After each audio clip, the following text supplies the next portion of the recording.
नमस्कार दोस्तों, आपका स्वागत है आपके अपनी यूट्यूब चैनल बीपीएम नॉलेज में। आज हम लोग एसएससी के टॉप 50 क्वेश्चन को करने वाले हैं, जो कि सभी एग्जामों के लिए बहुत ही महत्वपूर्ण रहने वाला है। और इनमें से किसी भी प्रश्नों का आंसर अगर आपको पता है तो आप कमेंट बॉक्स में दे सकते हैं। तो चलिए आज का वीडियो शुरू करते हैं। आज का पहला क्वेश्चन है, डॉक्टर वर्गीज कुरियन का नाम किस लिए विख्यात है? डॉक्टर वर्गीज कुरियन का नाम किस लिए विख्यात है? तो ये श्वेत क्रांति के लिए। इसका राइट आंसर ऑप्शन सी हो जाएगा। श्वेत क्रांति के लिए जो है डॉक्टर वर्गीज कुरियन का नाम जो है विख्यात है। चलिए अगला क्वेश्चन देख लेते हैं। अगला क्वेश्चन है, निम्न में से कौन कपड़े धोने के साबुन में फीलर के रूप में काम नहीं आता है? निम्न में से कौन कपड़े धोने के साबुन में फीलर के रूप में काम नहीं आता है? तो यह ग्लिसरॉल। इसका राइट आंसर ऑप्शन ए हो जाएगा। ग्लिसरॉल जो है यह कपड़े धोने के साबुन में जो है फीलर के रूप में काम नहीं आता है। चलिए अगला क्वेश्चन देख लेते हैं। अगला क्वेश्चन है, निम्न में से कौन सा रोग दूषित जल के द्वारा संचारित नहीं होता है? निम्न में से कौन सा रोग दूषित जल के द्वारा संचारित नहीं होता है? तो यह पीलिया। इसका राइट आंसर ऑप्शन सी हो जाएगा। पीलिया जो है यह रोग दूषित जल द्वारा जो है नहीं होता है। चलिए अगला क्वेश्चन देख लेते हैं। अगला क्वेश्चन है, निम्न में से कौन सा जीवाणु विनाइट्रीकरण की प्रक्रिया में भाग लेता है? निम्न में से कौन सा जीवाणु विनाइट्रीकरण प्रक्रिया में भाग लेता है? तो ये लेता स्यूडोमोनास। इसका राइट आंसर ऑप्शन सी हो जाएगा। स्यूडोमोनास जो है यह जीवाणु जो है विनाइट्रीकरण की प्रक्रिया में भाग जो है लेता है। चलिए अगला क्वेश्चन देख लेते हैं। अगला क्वेश्चन है, निम्नलिखित में से किस दिन अंतर्राष्ट्रीय योग दिवस मनाया जाता है? निम्न में से किस दिन अंतर्राष्ट्रीय योग दिवस मनाया जाता है? तो ये 21 जून को। इसका राइट आंसर ऑप्शन ए हो जाएगा। 21 जून को जो है अंतर्राष्ट्रीय योग दिवस के रूप में जो है मनाया जाता है। चलिए अगला क्वेश्चन देख लेते हैं। अगला क्वेश्चन है, मांग में परिवर्तन के निम्नलिखित में से कौन से कारण है? मांग में परिवर्तन के निम्नलिखित में से कौन से कारण है? तो ये सभी, जिसमें कि उपभोक्ता की आय में परिवर्तन, संवर्धित वस्तुओं की कीमतों में परिवर्तन और जनसंख्या वृद्धि, ये तीनों जो है मांग में परिवर्तन के जो है कारण है। चलिए अगला क्वेश्चन देख लेते हैं। अगला क्वेश्चन है, शुष्क बर्फ किस नाम से जाना जाता है? शुष्क बर्फ किस नाम से जाना जाता है? तो यह ठोस कार्बन डाइऑक्साइड। इसका राइट आंसर ऑप्शन बी हो जाएगा। ठोस कार्बन डाइऑक्साइड जो है यह शुष्क बर्फ के नाम से जाना जाता है। चलिए अगला क्वेश्चन देख लेते हैं। अगला क्वेश्चन है, दीपक पुनिया का संबंध निम्नलिखित में से किस खेल से है? दीपक पुनिया का संबंध निम्नलिखित में से किस खेल से है? तो यह है कुश्ती से। इसका राइट आंसर ऑप्शन डी हो जाएगा। कुश्ती से जो है दीपक पुनिया का जो है संबंध है। चलिए अगला क्वेश्चन देख लेते हैं। अगला क्वेश्चन है, पद्म विभूषण विजेता डॉक्टर भूपेंद्र हजारिका का संबंध निम्नलिखित में से किस क्षेत्र से है? पद्म विभूषण विजेता डॉक्टर भूपेंद्र हजारिका का जो है संबंध निम्नलिखित में से किस क्षेत्र से है? तो यह गायन से। इसका राइट आंसर ऑप्शन बी हो जाएगा। गायन क्षेत्र से जो है पद्म विभूषण विजेता जो है डॉक्टर भूपेंद्र हजारिका का जो है संबंध है। चलिए अगला क्वेश्चन देख लेते हैं। अगला क्वेश्चन है, जब पानी जमता है बर्फ में बदलता है तो इसका आयतन क्या होगा? जब पानी जमता है यानी कि बर्फ में बदल जाता है तो इसका आयतन क्या होगा? तो ये बढ़ता है। इसका राइट आंसर ऑप्शन बी हो जाएगा। जब पानी जमने के बाद बर्फ में बदलता है तो इसका आयतन बढ़ जाता है। चलिए अगला क्वेश्चन देख लेते हैं। अगला क्वेश्चन है, विश्व स्वास्थ्य संगठन का मुख्यालय किस देश में स्थित है? विश्व स्वास्थ्य संगठन का मुख्यालय किस देश में स्थित है? तो यह स्विट्जरलैंड में। इसका राइट आंसर ऑप्शन बी हो जाएगा। स्विट्जरलैंड में जो है विश्व स्वास्थ्य संगठन का जो है मुख्यालय स्थित है। चलिए अगला क्वेश्चन देख लेते हैं। अगला क्वेश्चन है, आवृत्ति के आधार पर भारत में मुख्यतः भूकंप जो है संभावित क्षेत्र है। आवृत्ति के आधार पर भारत में मुख्यतः भूकंप संभावित क्षेत्र स्थित है। तो यह हिमालय और कच्छ के क्षेत्र में। इसका राइट आंसर ऑप्शन बी हो जाएगा। हिमालय और कच्छ के क्षेत्र में जो है आवृत्ति के आधार पर जो है भारत में जो है भूकंप संभावित क्षेत्र है। अगला क्वेश्चन है, सबसे तेज हिमीकरण विधि जिसमें तरल नाइट्रोजन या कार्बन डाइऑक्साइड का उपयोग किया जाता है। सबसे तेज हिमीकरण विधि जिसमें तरल नाइट्रोजन या कार्बन डाइऑक्साइड का उपयोग किया जाता है, तो ये इमर्सन फ्रीजिंग, इसका राइट आंसर ऑप्शन सी हो जाएगा। इमर्सन फ्रीजिंग जो है यह सबसे तेज हिमीकरण विधि से जो है तरल नाइट्रोजन व कार्बन डाइऑक्साइड का उपयोग किया जाता है। चलिए अगला क्वेश्चन देख लेते हैं। अगला क्वेश्चन है, तेल की पतली फिल्म से प्रवर्तित श्वेत प्रकाश में रंग दिखाई देने का कारण है। तेल की पतली फिल्म से परिवर्तित श्वेत प्रकाश में रंग दिखाई देने का जो है कारण क्या है, तो यह व्यक्तीकरण, इसका राइट आंसर ऑप्शन बी हो जाएगा। व्यक्तीकरण जो है यह तेल की पतली फिल्म से परिवर्तित क्षेत्र जो है श्वेत प्रकाश में जो है रंग दिखाई देने का कारण है। चलिए अगला क्वेश्चन देख लेते हैं। अगला क्वेश्चन है, कटी जली और कच्ची सतह पर कौन से सूक्ष्म जीव पनपते हैं। कटी जली एवं कच्ची सतहों पर कौन से सूक्ष्म जीव पनपते हैं, तो ये स्टेफाइलोफोकस, इसका राइट आंसर ऑप्शन डी हो जाएगा। स्टेफाइलोफोकस जो है कटी जली और कच्ची सतहों पर जो है यह सूक्ष्म जीव पनपते हैं। चलिए अगला क्वेश्चन देख लेते हैं। अगला क्वेश्चन है, ओडोमीटर एक उपकरण है जिसके द्वारा किसका मापन किया जाता है। ओडोमीटर एक उपकरण है जिसके द्वारा किसका मापन किया जाता है, तो ये किया जाता है दूरी का, इसका राइट आंसर ऑप्शन डी हो जाएगा। दूरी का मापन जो है ओडोमीटर के द्वारा किया जाता है। चलिए अगला क्वेश्चन देख लेते हैं। अगला क्वेश्चन है, सांची स्तूप मूल रूप से किस मौर्य शासक ने बनवाया था। सांची स्तूप मूल रूप से किस मौर्य शासक ने बनवाया था, तो ये अशोक ने, इसका right answer option D C हो जाएगा। सांची का स्तूप जो है अशोक ने बनवाया और यह मौर्य वंश से संबंधित था। चलिए अगला क्वेश्चन देख लेते हैं। अगला क्वेश्चन है, वर्ग संघर्ष की अवधारणा किसने दी है। वर्ग संघर्ष की अवधारणा किसने दी है, तो ये कार्ल मार्क्स ने, इसका राइट आंसर ऑप्शन ए हो जाएगा। कार्ल मार्क्स ने जो है वर्ग संघर्ष की अवधारणा दी है। चलिए अगला क्वेश्चन देख लेते हैं। अगला क्वेश्चन है, एक खास श्रृंखला में निम्नलिखित में से सर्वाधिक संख्या किसकी होती है। एक खास श्रृंखला में निम्नलिखित में से सर्वाधिक संख्या जो है किसकी होती है, तो ये होती है अपघटक की, इसका राइट आंसर ऑप्शन डी हो जाएगा। अपघटक की जो है एक खास श्रृंखला में जो है सर्वाधिक संख्या जो है होती है। चलिए अगला क्वेश्चन देख लेते हैं। अगला क्वेश्चन है, भारत का सबसे उत्तरी बिंदु कौन सी है। भारत का सबसे उत्तरी बिंदु कौन सी है, तो यह इंदिरा कौल, इसका राइट आंसर ऑप्शन बी हो जाएगा। इंदिरा कौल जो है यह भारत की सबसे उत्तरी बिंदु है। अगर भारत की दक्षिणी बिंदु पूछा जाए तो ये हो जाएगा इंदिरा पॉइंट, ये दक्षिणी बिंदु है, तो इसको भी याद रखिएगा। और उत्तरी पूछा गया तो ये हो जाएगा इंदिरा कौल। अगला क्वेश्चन है, उस शहर का देशांतर का क्या है जहाँ का स्थानीय समय 6 बजे शाम है जबकि ग्रीनविच औसत समय 4 बजे शाम है।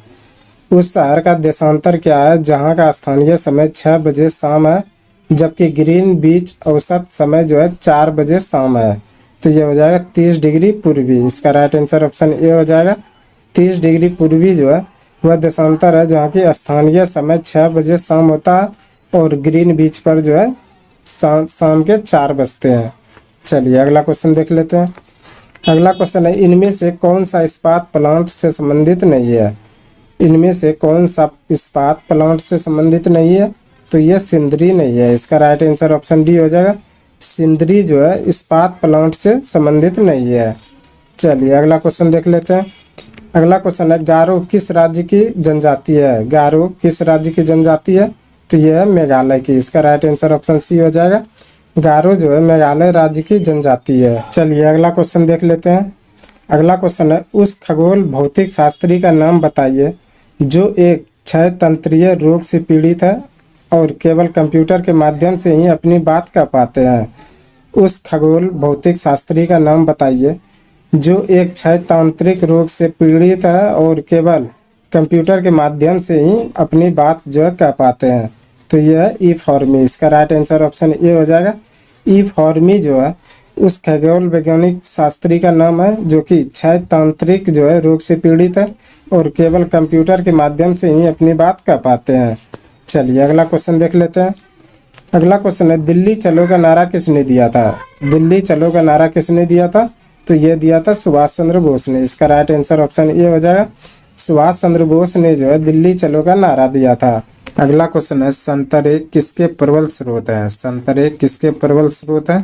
तो ये विटामिन के। इसका राइट आंसर ऑप्शन डी हो जाएगा। विटामिन के जो है संतरे जो है प्रबल स्रोत होते हैं।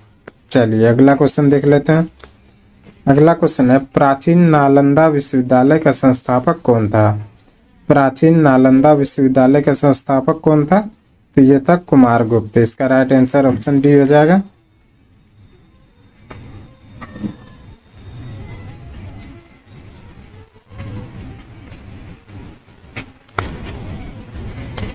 अगला क्वेश्चन है, प्राचीन नालंदा विश्वविद्यालय का संस्थापक कौन था?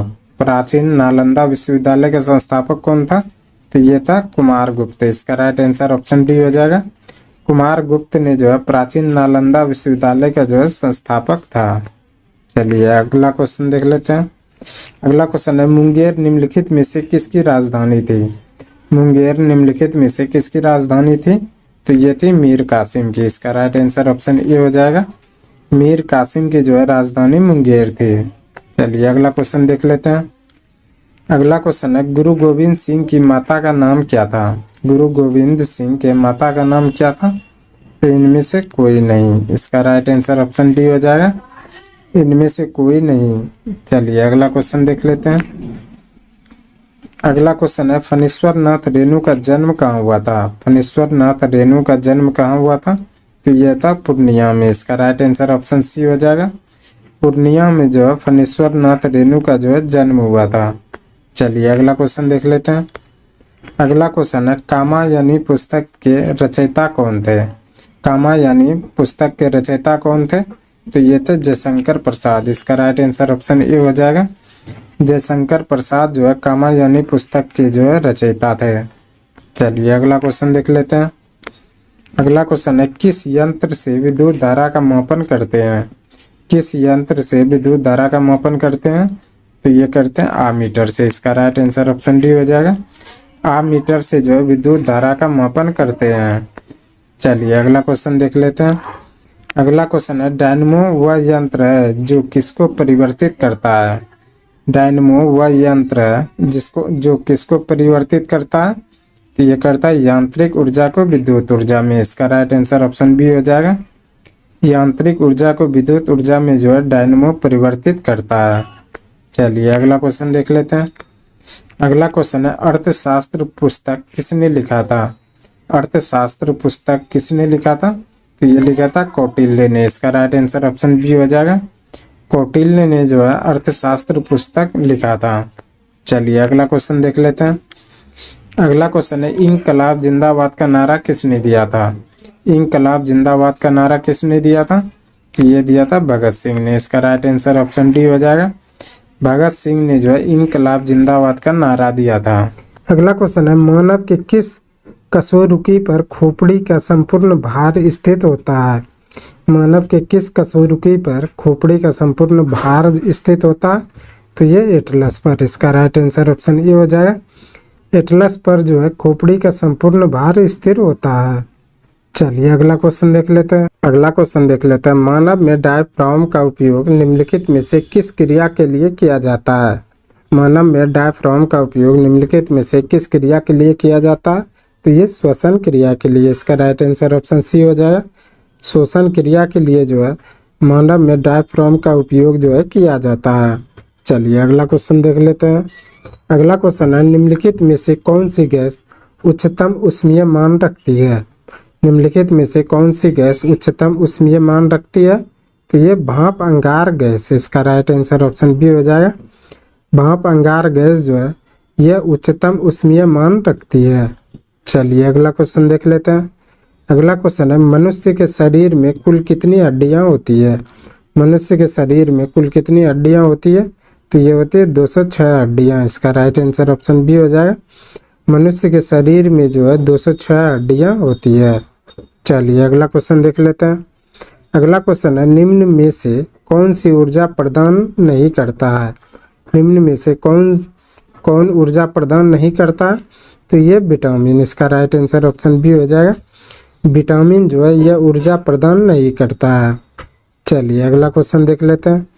अगला क्वेश्चन है, पायरोमीटर से क्या मापा जाता है? पायरोमीटर से क्या मापा जाता है? तो ये उच्च ताप मापा जाता है। इसका राइट आंसर ऑप्शन ए हो जाएगा। उच्च ताप जो है पायरोमीटर से मापा जाता है। चलिए अगला क्वेश्चन देख लेते हैं। अगला क्वेश्चन है, कच्ची चीनी को रंगीन करने हेतु किस चारकोल का प्रयोग किया जाता है? कच्ची चीनी को रंगीन करने हेतु किस चारकोल का प्रयोग किया जाता है? तो ये किया जाता है एनिमल चारकोल का। इसका राइट आंसर ऑप्शन डी हो जाए। एनिमल चारकोल का प्रयोग जो है कच्ची चीनी को रंगीन करने हेतु जो है किया जाता है। चलिए अगला क्वेश्चन देख लेते हैं। अगला क्वेश्चन है, क्रेब्स चक्र कहाँ संपन्न होते हैं? क्रेब्स चक्र कहाँ संपन्न होता है? तो ये माइटोकॉन्ड्रिया में होता है। इसका राइट आंसर ऑप्शन सी हो जाए। क्रेब्स चक्र जो है माइटोकॉन्ड्रिया में संपन्न होता है। चलिए अगला क्वेश्चन देख लेते हैं।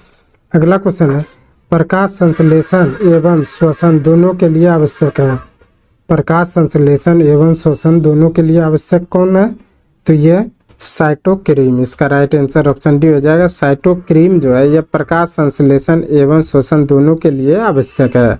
चलिए अगला क्वेश्चन देख लेते हैं। अगला क्वेश्चन है, परितंत्र में ऊर्जा का प्रमुख स्रोत है। परितंत्र में ऊर्जा का प्रमुख स्रोत है तो यह सौर ऊर्जा। इसका राइट आंसर ऑप्शन सी हो जाएगा। सौर ऊर्जा जो है परितंत्र में जो है ऊर्जा का प्रमुख स्रोत है।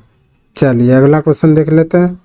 अगला क्वेश्चन है, लाल मिट्टी का रंग लाल होता है क्योंकि इसमें क्या पाया जाता है? लाल मिट्टी का रंग लाल होता है इसमें क्योंकि इसमें क्या पाया जाता है? तो इसमें पाया जाता है लोहा। इसका राइट आंसर ऑप्शन सी हो जाएगा। लोहा जो है लाल मिट्टी रंग का होता है क्योंकि इसमें जो है लोहा पाया जाता है। चलिए अगला क्वेश्चन देख लेते हैं।